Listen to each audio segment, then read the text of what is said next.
1장. 저는 김미영이에요. 올해 72이에요. 남편은 부산에서 작은 선박부품 회사를 운영하고 있어요. 결혼한 지 40년이 넘었고 아들 둘을 키워 장가보냈죠. 이제 손주들까지 생겼으니 평범한 할머니라고 할 수 있겠어요. 그런데 얼마 전 설날에 우리 집에서 일어난 일 때문에 지금도 밤마다 잠을 설쳐요.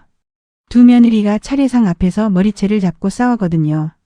어떻게 이런 일까지 벌어지게 됐는지 처음부터 차근차근 얘기해 보려고 해요. 남편은 원래 조선회사에서 일하던 사람이었어요. 평생을 남 밑에서 일했죠. 쉰을 넘겨서 회사를 나왔을 때 주변 사람들이 다들 말렸어요. 그 나이에 무슨 사업을 하냐고요. 하지만 남편은 가만히 앉아서 쉬는 성격이 아니었어요. 퇴직금을 털어서 작은 창고 하나를 빌렸어요. 거기서 선박 부품을 하나둘 구해다가 납품하기 시작했죠. 그땐 아들들이 아직 어렸어요. 큰아들이 고등학생, 작은아들이 중학생이었으니까요. 넉넉하게 키우지 못했어요.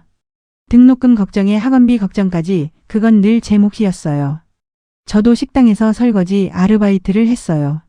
손이 트고 허리가 아파도 참았죠. 남편은 새벽부터 밤까지 일했고 저는 낮에는 아르바이트하고 밤에는 애들 밥 챙기느라 정신없었어요. 그래도 남편은 포기하지 않았어요. 70이 넘은 지금까지도 직접 발로 뛰면서 거래처를 챙겨요. 젊은 사람들도 힘들어하는 일을 그 나이에도 하고 있어요. 작은 창고에서 시작한 사업이 조금씩 자리를 잡았어요. 처음엔 남편 혼자 전부 다 했지만 몇 년 지나니까 직원도 한두 명 들어왔어요. 이제는 가족 외에 직원도 셋을 두고 있는 알짜 사업체가 됐어요. 두 아들 모두 4년제 대학을 졸업했어요. 그것도 아버지 사업 덕분이었죠. 졸업하고 나서 둘 다 아버지 곁으로 돌아왔어요.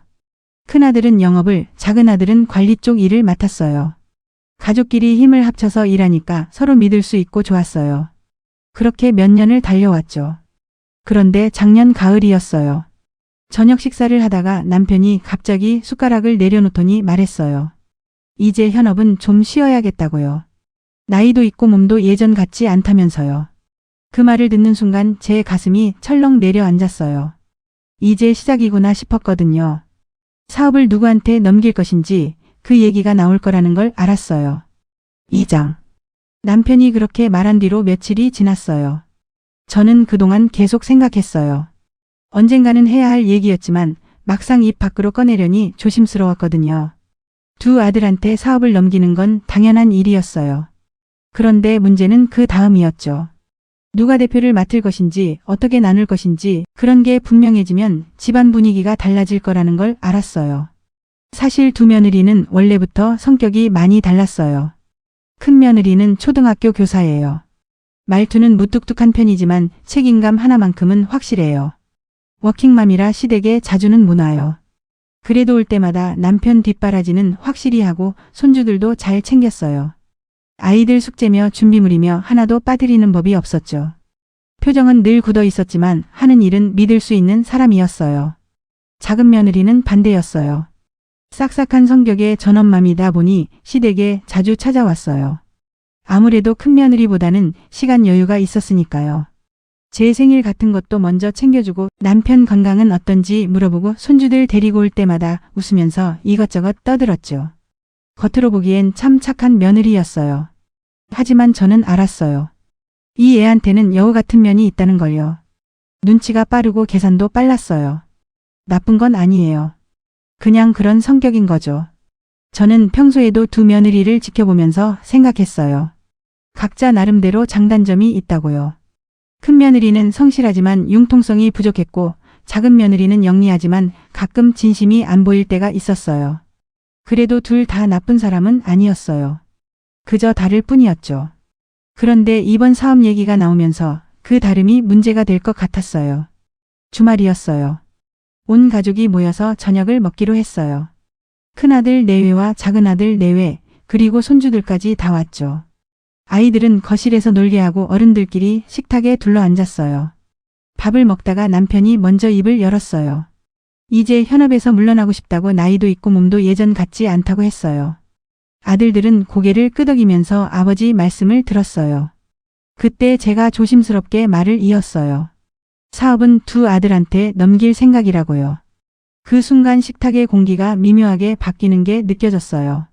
아들들은 여전히 고개를 끄덕였지만 며느리들의 표정은 달랐어요. 큰 며느리는 눈을 내리깔고 젓가락질을 했어요. 평소처럼 무표정했지만 손에 힘이 들어가 있는 게 보였어요. 작은 며느리는 밝게 웃으면서 좋은 일이라고 말했어요. 하지만 그 눈빛이 뭔가를 계산하고 있다는 걸 알 수 있었어요. 남편은 구체적인 얘기는 천천히 하자고 했어요. 급하게 정할 일이 아니라면서요. 그래서 그날은 거기까지만 얘기하고 끝났어요. 하지만 저는 알았어요. 이미 시작됐다는 걸요. 누가 먼저 말하지 않아도 모두의 머릿속에 같은 질문이 떠올랐을 거예요. 누가 대표를 맡게 될까? 지분은 어떻게 나눌까? 월급은 어떻게 될까? 그날 이후로 두 며느리는 더 확연하게 달라졌어요. 큰 며느리는 더 조용해졌어요. 우리 집에 올 때마다 표정이 더 굳어졌고 웃을 때도 입꼬리만 살짝 올라갈 뿐이었어요. 작은 며느리는 반대로 더 밝아지고 더 부지런해졌어요. 우리 집에 오면 이것저것 챙겨주고 남편한테도 자주 물어봤어요. 회사 일은 어떤지, 요즘 거래처는 어떤지 그런 것들요. 남편은 대답해주면서도 가끔 저를 쳐다봤어요. 뭔가 불편하다는 표정으로요. 문제는 이게 단순히 회사 일로 끝나지 않는다는 거예요. 우리는 가족이에요. 명절 때마다 얼굴 보고 손주들 키우면서 계속 만나야 하는 사이잖아요. 그런데 이 문제 때문에 사이가 틀어지면 어떻게 되는 걸까요? 저는 그게 제일 걱정이었어요. 남편은 사업 얘기만 했지만 저는 가족이 깨질까 봐 두려웠어요. 그날 밤 며느리들이 다 돌아가고 나서 남편한테 물어봤어요. 정말 지금 넘기는 게 맞냐고요. 남편은 한숨을 쉬면서 말했어요. 언젠가는 해야 할 일이라고요. 맞는 말이었어요. 하지만 제 가슴은 무거웠어요. 3장. 사업 얘기가 나온 지 한 달쯤 지났을 때였어요. 김장철이 다가왔죠. 우리 집은 매년 김장을 같이 담가왔어요. 두 며느리랑 저 셋이서 하루 종일 김치를 버무리는 거예요. 손주들도 데리고 와서 거실에서 놀게 하고요. 평소엔 그럭저럭 괜찮았어요. 1년에 한 번 있는 일이니까 다들 참고했죠. 그런데 올해는 분위기가 달랐어요. 김장 전날 밤부터 저는 잠을 설쳤어요. 왠지 내일 뭔가 불편한 일이 생길 것 같았거든요. 두 며느리가 한자리에 모이는 건데 요즘 같은 분위기에서 과연 별일 없이 지나갈까 싶었어요. 남편한테 그냥 김장 업체에 맡기자고 했어요. 요즘엔 그렇게 하는 집도 많잖아요. 근데 남편이 안 된다고 했어요. 우리 집 김치 맛을 어디서 따라 하겠냐면서요. 김장날 아침이었어요. 큰 며느리가 먼저 왔어요. 손주 둘을 데리고 와서는 인사만 하고 바로 앞치마를 둘렀어요. 말이 없었어요. 평소에도 말이 많은 편은 아니었지만 그날은 유독 더 조용했어요. 배추를 다듬으면서도 양념을 섞으면서도 한마디도 안 했어요. 저한테 물어볼 것도 그냥 눈치로 보고 알아서 했어요. 작은 며느리는 1시간쯤 늦게 왔어요. 오자마자 밝게 웃으면서 말했어요. 애들 유치원 보내느라 늦었다고요. 그러면서 제 팔을 붙잡고 물었어요. 어머님 허리 괜찮으시냐고. 오늘 많이 힘드실 텐데 자기가 많이 도와드리겠다고요. 평소 하던 대로였어요. 그런데 그게 큰 며느리 눈에는 다르게 보였나 봐요. 큰 며느리가 배추를 버무리는 손에 힘이 더 들어갔어요. 김장은 그렇게 시작됐어요. 셋이서 김치를 버무리는데 말이 없었어요. 작은 며느리가 중간중간 말을 걸었지만 큰 며느리는 대답을 거의 안 했어요. 네, 아니요, 이 정도만 했죠. 작은 며느리도 처음엔 계속 말을 걸었는데 나중엔 포기한 것 같았어요. 저도 어떻게 해야 할지 모르겠더라고요. 억지로 분위기를 띄우자니 더 이상 할 것 같고 그렇다고 가만히 있자니 공기가 너무 무거웠어요. 점심때가 됐어요. 제가 국수를 삶아서 내왔어요. 셋이 둘러앉아 먹는데 여전히 말이 없었어요. 작은 며느리가 먼저 입을 열었어요. 요즘 애들 학원 보내는 게 보통 일이 아니라면서 큰 며느리한테 물었어요. 선생님이시니까 학원을 어떻게 보면 좋을지 조언 좀 해달라고요. 큰 며느리가 젓가락을 내려놓고 말했어요.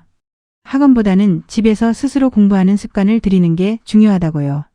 말투가 평소처럼 무뚝뚝했어요. 그런데 그게 작은 며느리한테는 훈계처럼 들렸나 봐요. 작은 며느리 얼굴이 살짝 굳었어요. 그러면서 말했어요. 그래도 요즘은 학원을 안 보낼 수가 없지 않냐고. 다른 애들은 다 다니는데 우리 애만 안 보낼 수는 없다고요. 큰 며느리는 대답을 안 했어요. 그냥 국수를 먹었어요. 작은 며느리는 뭔가 더 말하려다가 참은 것 같았어요. 저는 그 사이에서 어정쩡하게 앉아 있었어요. 뭐라도 말을 해야 할 것 같은데 입이 안 떨어지더라고요. 오후 내내 김치를 버무렸어요. 큰 며느리는 말없이 김치를 버무렸어요. 초등학교 교사답게 손놀림은 단정했고 양념도 정확하게 발랐어요. 표정은 내내 굳어 있었죠. 작은 며느리는 그 옆에서 계속 말을 걸었어요. 어머님한테요. 허리 아프시면 말씀하시라고 이건 자기가 할 테니 쉬시라고 그런 말들이요. 싹싹했고 빠르고 요령도 있었어요. 겉으로 보기엔 작은 며느리가 훨씬 더 살가워 보였어요. 저한테도 잘해주고 일도 척척했으니까요.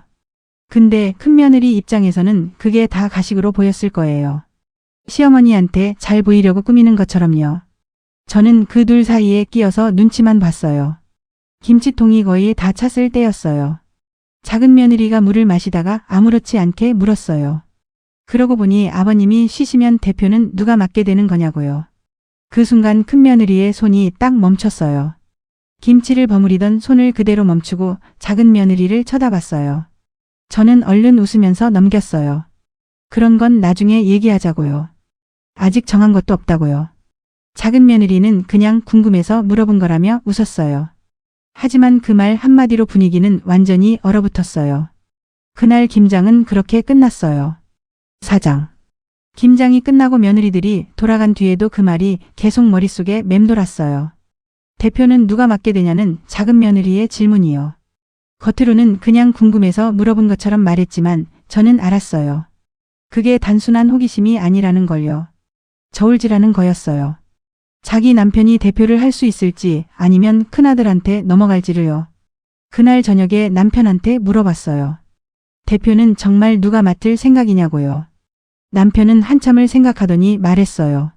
아직 정하지 못했다고요. 큰아들은 말이니까 당연히 그쪽으로 생각이 기울긴 하는데 막상 일 처리를 보면 작은 아들이 더 빠르고 영리하다고요. 그래서 고민이라고 했어요. 저는 한숨이 나왔어요. 남편이 결정을 못 내리는 사이에 며느리들은 이미 전쟁을 시작한 것 같았거든요. 김장 이후로 두 며느리 사이의 분위기가 확 달라졌어요.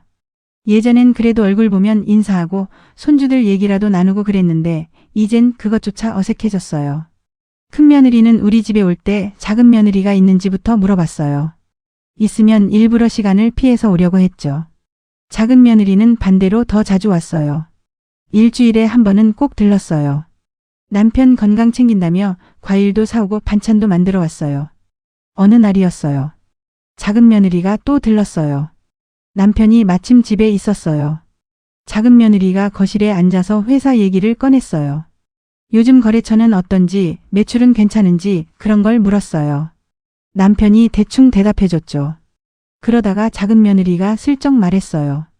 우리 신랑이 요즘 새로운 거래처 개척하느라 고생이 많다고요. 원래 일 욕심이 많아서 밤늦게까지 일한다고요. 저는 그 말을 들으면서 알았어요. 작은 아들을 띄우는 거였어요. 일 잘한다는 걸 어필하는 거죠. 남편도 알아챘는지 별말 없이 고개만 끄덕였어요. 작은 며느리는 그러면서도 웃었어요. 그 웃음 뒤에 뭔가 숨어 있다는 게 보였어요. 며칠 뒤엔 큰 며느리가 왔어요. 손주들 데리고 왔는데 8살, 6살짜리 애들이 책을 읽고 있었어요. 큰 며느리가 옆에서 꼼꼼하게 봐주더라고요. 저한테 말했어요. 요즘 애들한테 제일 중요한 건 책 읽기라고요. 사교육은 10살 전까지는 안 시키고 기본 수학하고 책만 많이 읽히면 된다고요. 그러면서 덧붙였어요. 우리 신랑도 애들 교육비 아끼려고 열심히 일한다고요. 맞이라 책임감도 강하다고요. 저는 그 말도 알아들었어요. 큰아들을 띄우는 거였죠. 책임감 있다는 걸 강조하는 거예요. 맞이니까 당연히 대표를 해야 한다는 뜻이었어요. 저는 대답을 안 했어요. 그냥 손주들 머리만 쓰다듬어줬어요. 그러다가 한 번은 두 며느리가 우연히 겹쳤어요. 큰 며느리가 먼저 와 있었는데 작은 며느리가 손주들 데리고 들어온 거예요. 8살, 5살짜리 애들이었죠. 큰 며느리 쪽 손주들하고 나이가 비슷했어요. 아이들은 금방 친해져서 같이 놀기 시작했어요. 저는 부엌에서 과일을 깎아 나왔어요. 거실에서 두 며느리가 앉아 있었어요. 처음엔 조용했어요. 그러다가 작은 며느리가 먼저 말을 꺼냈어요. 형님네 애들은 학원 안 보내냐고요. 큰며느리가 짧게 대답했어요. 아직 어려서 안 보낸다고요. 책만 읽히고 있다고요. 작은 며느리가 웃으면서 말했어요. 요즘 애들이 어디 그렇게 키워지냐고요. 우리 애들은 영어 유치원도 다니고 수학학원, 미술학원 다 다닌다고요. 학교 교육만으로는 부족하다고요. 요즘 학교에서 제대로 공부하는 애들이 어디 있냐면서요. 그 순간 큰며느리 표정이 확 굳었어요. 초등학교 교사인데 학교를 무시하는 말을 들은 거잖아요. 큰며느리가 낮은 목소리로 말했어요. 학교 교육이 기본이라고요. 사교육만 시킨다고 애들이 제대로 크는 게 아니라고요. 10살도 안 된 애들한테 학원을 그렇게 많이 보내면 오히려 독이라고요. 작은 며느리가 말했어요. 그래도 요즘 세상이 어떤데 그렇게 한가하게 책만 읽히냐고요. 남들 다 하는 거 안 시키면 뒤처진다고요. 형님은 선생님이니까 학교만 믿으시는 거 아니냐면서요. 큰 며느리 목소리가 조금 높아졌어요. 자기는 교사로서 매일 아이들 보는데 학원 많이 다니는 애들이 꼭 잘하는 것도 아니라고요. 오히려 지쳐서 수업 시간에 집중도 못한다고요. 기본이 안 되어 있으면 나중에 다 무너진다고요. 작은 며느리도 지지 않았어요. 그건 형님 생각이고 자기는 애들한테 최선을 다해주고 싶다고요. 학원도 보내고 영어도 시키고 그게 요즘 엄마들이 다 하는 거라고요. 학교만 믿고 있다가는 애들만 손해라고요. 저는 그 사이에 끼어들었어요. 얼른 과일 먹으라고 했어요. 애들 키우는 건 집집마다 다르니까 서로 방법이 다를 수 있다고 둘 다 나름대로 애들 생각해서 하는 거라고 했어요. 두 며느리는 그제야 입을 다물었어요. 하지만 분위기는 이미 얼어붙어 있었어요. 작은 며느리가 얼마 안 있다가 일어났어요. 집에 갈 일이 있다면서요. 큰 며느리도 곧 나갔어요. 둘 다 인사도 제대로 안 하고 나갔어요. 그날 이후로 두 며느리는 저한테 전화할 때도 상대방이 올 계획이 있는지 살짝 물어봤어요. 설날이 다가오고 있었어요. 온 가족이 모이는 그날이 저는 벌써부터 두려웠어요. 이 분위기로 한자리에 모이면 무슨 일이 벌어질지 알 수 없었거든요. 5장. 손주 교육 문제로 한번 부딪히고 나니까 두 며느리 사이는 더 나빠졌어요. 전엔 그래도 겉으로나마 예의는 지켰는데 이젠 그것조차 사라진 것 같았어요. 저는 그 사이에서 어떻게 해야 할지 몰랐어요. 한쪽 편을 들어줄 수도 없고 그렇다고 모른 척할 수도 없었으니까요. 두 집 손주들 나이가 비슷한 게 문제였어요. 큰 며느리 쪽은 8살, 6살이었고 작은 며느리 쪽은 8살, 5살이었어요. 같은 나이대라 자꾸 비교가 됐죠. 예전엔 그게 좋았어요. 손주들끼리 놀 친구가 있으니까요. 근데 이젠 그게 경쟁이 되어버렸어요. 큰 며느리는 전화할 때마다 손주들 얘기를 했어요. 8살짜리가 책을 한 달에 10권씩 읽는다고요. 학교에서 칭찬도 많이 받는다고요. 6살짜리도 벌써 한글을 다 뗐다고요. 말하는 투가 교사답게 또박또박했어요. 그런데 그게 자랑처럼 들렸어요. 우리 애들은 학원 안 보내도 이렇게 잘한다는 식이었죠. 작은 며느리도 지지 않았어요. 우리 집에 올 때마다 손주들 학원 얘기를 했어요. 8살짜리가 영어 학원에서 상을 받았다고요. 5살짜리는 미술 학원 다니는데 선생님이 재능이 있다고 했다고요. 말투는 밝았지만 그 안에 자기 애들이 더 낫다는 게 숨어 있었어요. 저는 그 얘기들을 듣다 보면 머리가 아팠어요. 손주들 자랑을 듣는 게 좋아야 하는데 이젠 그게 다 경쟁으로 들렸거든요. 두 며느리는 직접 만나진 않았지만 저를 통해서 서로한테 말을 던지는 것 같았어요. 큰 며느리는 학원 없이도 된다고 했고 작은 며느리는 학원이 필수라고 했어요. 둘 다 자기 방식이 옳다고 믿었어요. 저는 둘 다 이해했어요. 둘 다 애들 생각해서 하는 거였으니까요. 근데 그걸 서로한테 설명할 방법이 없었어요. 자식 다 키워 장가까지 보낸 제 입장에서는 손주들 나이 때 키웠던 제 방법도 까마득했어요. 그때는 두 형제 건강이 커라 하는 마음이 컸고 남편이 직장에서 나와 사업체를 차리고 한창 바쁘게 쫓아다닐 때라 교육에는 크게 신경을 써주지 못했어요. 그래도 두 아들은 알아서 나름 중간까지 해서 대학도 가고 번듯이 컸죠. 그런데 그때 제 교육관을 말해봤자 요즘 사람들한테는 뭐 쓸데없는 참견일 뿐이죠. 캐캐묵은 노인 내 소리고요. 요즘은 세상이 달라졌어요. 영어 유치원이니 학원이니 제가 애 키울 땐 상상도 못했던 것들이 당연하게 됐죠. 그러니 제가 뭐라고 말할 수 있겠어요. 말하면 할수록 더 꼬일 것 같았어요. 설날이 일주일 앞으로 다가왔어요. 남편이 물었어요. 올해도 큰 집에서 차례 지내냐고요. 저는 고개를 끄덕였어요. 당연히 우리 집에서 해야죠. 근데 마음 한편이 무거웠어요. 두 며느리가 한자리에 모이면 무슨 일이 벌어질지 알 수 없었거든요. 손주들 얘기만 나와도 싸울 판이었는데 거기다 대표 자리 문제까지 겹쳐 있었으니까요.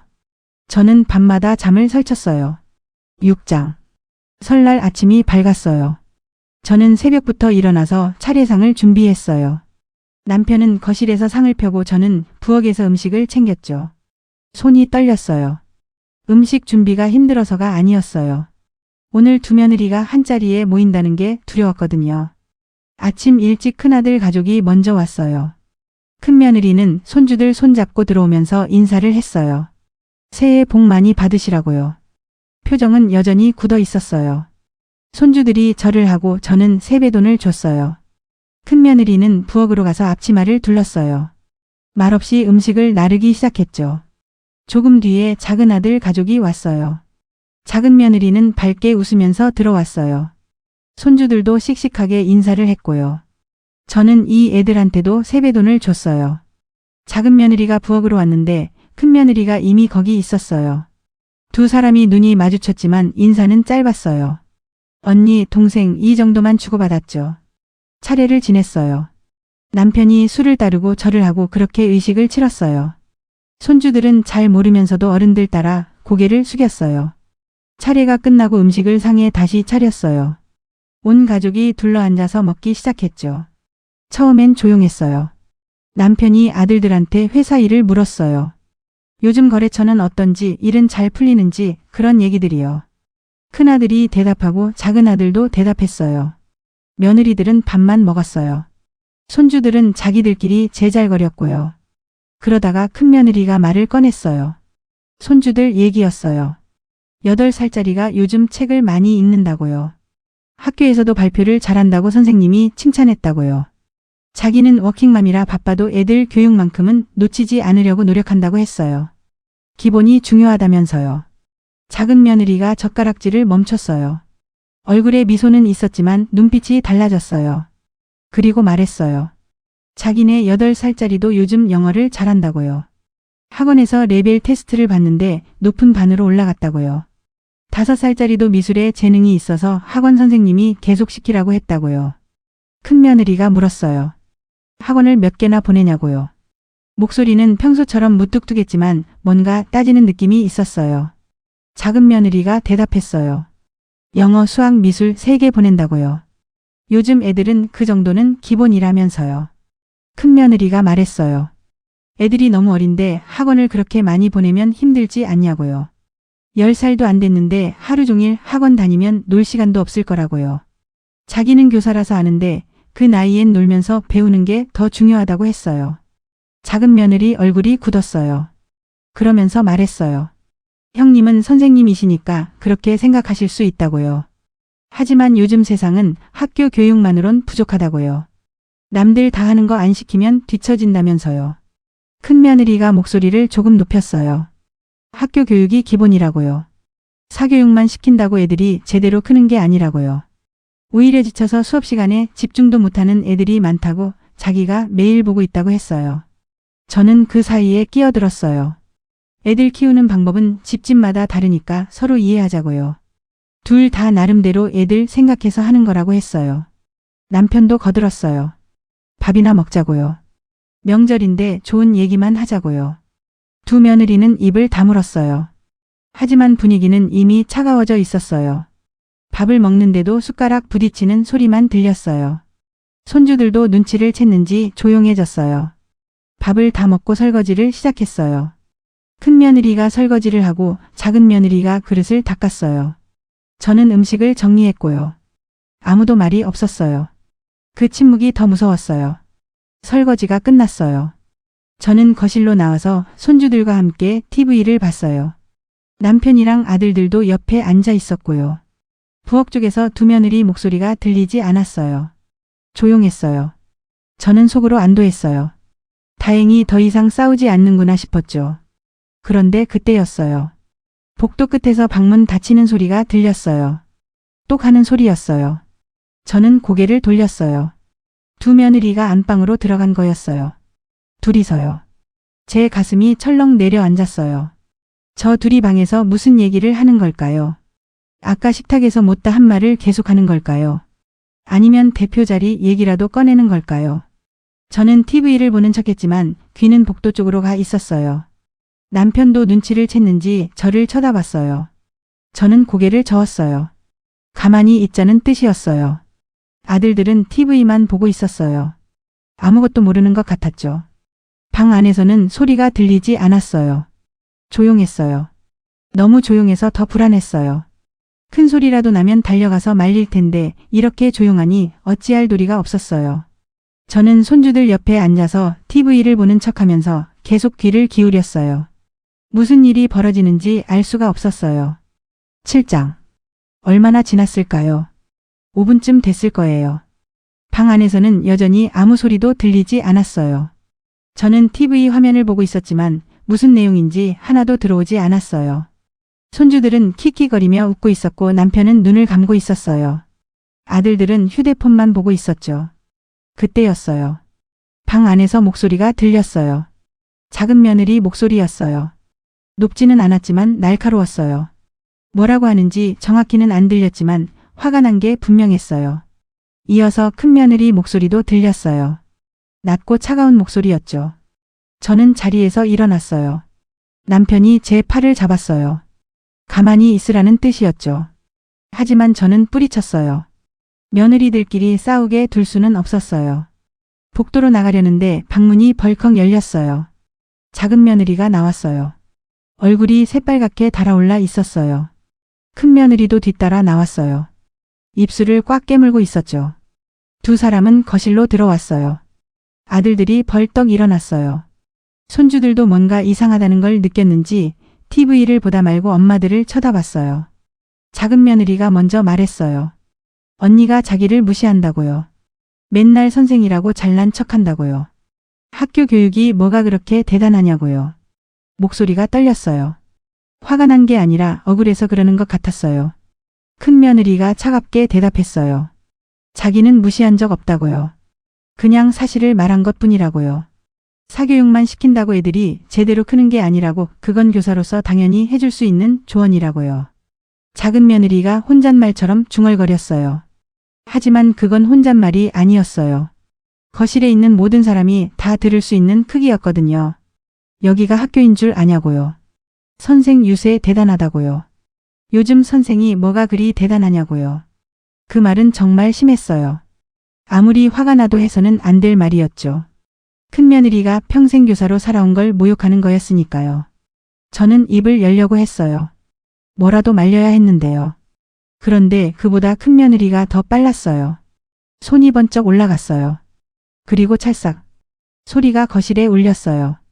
작은 며느리 뺨에 손자국이 빨갛게 올라왔어요. 저는 숨이 멎는 줄 알았어요. 아무리 작은 며느리 말이 심했어도 손찌검을 하면 안 되는 거였어요. 더구나 명절날 차례를 지낸 바로 그 자리에서요. 남편이 벌떡 일어났고 아들들도 얼어붙었어요. 손주들이 울기 시작했어요. 작은 며느리는 잠깐 멍했어요. 뺨을 맞았다는 게 믿기지 않는 표정이었죠. 그러다가 뺨을 만지더니 갑자기 큰 며느리한테 달려들었어요. 큰 며느리 머리채를 잡았어요. 큰 며느리도 지지 않고 작은 며느리 머리채를 잡았죠. 두 사람은 그렇게 엉켰어요. 차례상이 놓여있던 거실 한가운데서요. 서로 머리끄덩이를 잡고 밀고 당겼어요. 넘어질 듯 비틀거리면서도 손을 놓지 않았어요. 차례상 모서리에 부딪힐 뻔했어요. 큰아들이 달려가서 큰 며느리를 잡았어요. 작은 아들도 작은 며느리를 잡았죠. 하지만 두 사람은 쉽게 떨어지지 않았어요. 머리카락이 손에 쥐어질 때까지 붙잡고 있었어요. 아들들이 있는 힘껏 잡아당겨도 떨어지지 않았어요. 남편이 소리쳤어요. 그만하라고요. 명절날 뭐 하는 거냐고요. 하지만 아무도 듣지 않았어요. 아들들이 억지로 둘을 떼어놨어요. 큰 며느리는 숨을 헐떡이고 있었고 작은 며느리는 울고 있었어요. 둘 다 머리가 헝클어져 있었고 옷도 구겨져 있었어요. 거실은 난장판이 됐어요. 손주들은 구석에서 울고 있었고 남편은 주저앉아 있었어요. 저는 그 한가운데 서서 아무 말도 할 수 없었어요. 작은 며느리의 말도 심했고 큰며느리가 손찌검한 것도 심했어요. 둘 다 선을 넘어버린 거였어요. 그날 아무도 제대로 말리지 못했어요. 아들들이 억지로 떼어놨을 뿐이에요. 두 며느리는 서로를 노려보면서 숨을 몰아쉬었어요. 차례상 앞에서요. 조상님들 앞에서요. 이건 단순한 싸움이 아니었어요. 이제 돌이킬 수 없는 강을 건너버린 거였어요. 8장. 그날 이후로 며느리들은 각자 집으로 돌아갔어요. 작은 며느리는 눈물을 흘리며 나갔고 큰 며느리는 말없이 손주들만 데리고 나갔어요. 아들들도 따라 나갔죠. 인사도 제대로 하지 않았어요. 거실엔 남편이랑 저만 남았어요. 차례상은 그대로 놓여 있었고 바닥엔 머리카락 몇 가닥이 떨어져 있었어요. 저는 그걸 주우면서 한숨을 쉬었어요. 남편은 소파에 앉아서 고개를 떨구고 있었어요. 그날 밤 잠을 이룰 수가 없었어요. 눈을 감으면 두 며느리가 머리채를 잡고 싸우는 모습이 떠올랐어요. 작은 며느리의 빨개진 뺨도 큰 며느리의 차가운 눈빛도 다 생생했어요. 우는 손주들 얼굴도요. 설날이 지나고 며칠이 지났어요. 집은 조용했어요. 너무 조용했어요. 작은 며느리는 연락이 없었어요. 전화도 안 하고 들르지도 않았어요. 예전엔 일주일에 한 번은 꼭 왔는데 말이에요. 큰 며느리도 마찬가지였어요. 원래 말수가 적은 사람이었지만 이번엔 아예 말이 없었어요. 문자 한 통 없었어요. 저는 밤마다 생각했어요. 이 사업을 정말 넘겨도 되는 건지요. 남편이랑 둘이서 힘들게 일궈온 거잖아요. 작은 창고에서 시작해서 여기까지 왔는데 그걸 넘기는 순간 가족이 이렇게 갈라서는 거라면 차라리 안 넘기는 게 나은 건 아닐까요? 아들들한테도 미안했어요. 둘 다 아버지 일 돕느라 열심히 일했는데 대표 자리 때문에 아내들끼리 싸우게 만들었으니까요. 큰아들은 말이라는 부담이 있었을 거고 작은아들은 인정받고 싶었을 거예요. 그 마음을 알면서도 저는 아무것도 해주지 못했어요. 며느리들한테도 미안했어요. 큰며느리는 워킹맘으로 바쁘게 살면서도 시댁 일 챙겨줬어요. 말은 없어도 책임감이 강한 사람이었죠. 작은 며느리는 싹싹하게 시부모 챙겨줬어요. 여우 같은 면이 있어도 나름대로 정성을 들인 거였어요. 근데 저는 그 둘을 지켜만 봤어요. 싸움이 커지는 걸 막지 못했어요. 남편한테 말했어요. 대표 자리를 정하지 말자고요. 그냥 둘이서 공동으로 하게 하자고요. 남편은 고개를 저었어요. 그건 답이 아니라고요. 회사는 누군가 책임지는 사람이 있어야 한다고요. 공동대표는 나중에 더 큰 문제를 만든다고 했어요. 저는 물었어요. 그럼 어떻게 하냐고요. 이대로 가족이 갈라서는 걸 보고만 있을 거냐고요. 남편은 대답을 못했어요. 그저 한숨만 쉬었어요. 그날의 싸움은 머리채로 끝났지만 제 고민은 그때부터 시작이었어요. 가족을 어디까지 하나로 묶어야 하는지, 사업이 정말 중요한 건지, 아니면 가족의 평화가 더 중요한 건지 저는 알 수가 없었어요. 창밖을 보니 봄이 오고 있었어요. 하지만 제 마음은 겨울보다 더 추웠어요. 제가 어떤 선택을 하게 될지, 두 며느리는 다시 화해할 수 있을지, 그리고 우리 가족은 어떻게 될지 궁금하시다면 2부를 기다려주세요. 구독과 좋아요는 큰 힘이 됩니다. 여러분의 응원이 있어야 제 이야기를 계속할 수 있어요. 감사합니다.